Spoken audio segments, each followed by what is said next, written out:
السلام عليكم ورحمة الله وبركاته. إن شاء الله طبعا احنا فصلنا الجنب اللي هو اللي على المايل حتة واحدة زي ما بنعمله على طول.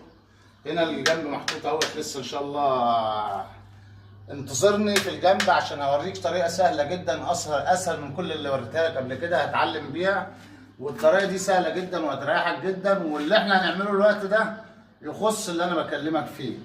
تعال نشوف مع بعضينا ازاي ان انا اعمل الخلع على الوضع ده. هتلاقي هنا على الكاميرا ازاي يعني عندي هنا مش عامل الخلع اللي اتكلمت فيه من شويه.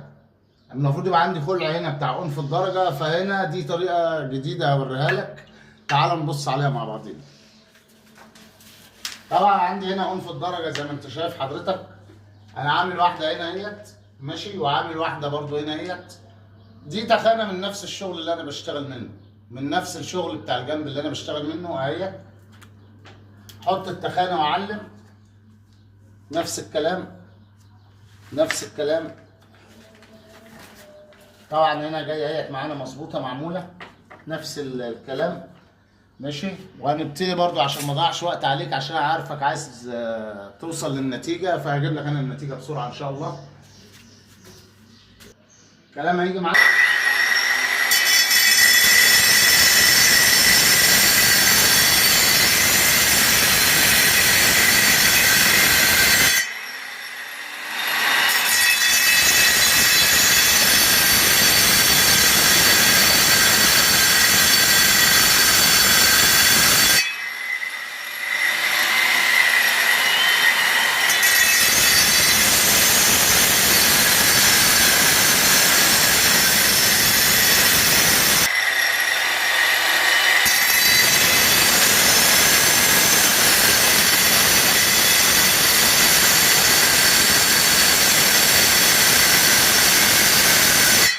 جاية معاك تمام.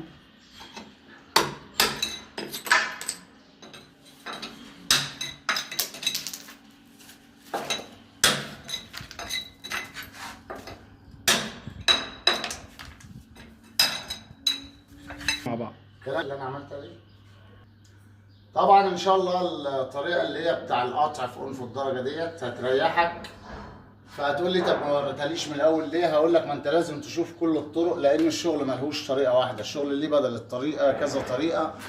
فانا حابب اوريك كل الطرق، وبرده الطريقه ديت وفي طرق تانية ان شاء الله هنبص عليها في الفيديوهات اللي جايه. كل سلم هتلاقي فيه حاجه طالعه لك جديده كده ان شاء الله. فانا عايزك تنتظرني، لان الموضوع ده انا بقوله افاده لوجه الله، مش منتظر منه اي حاجه خالص، غير ان احنا يعني استفدنا وبنفيد برضه ان شاء الله.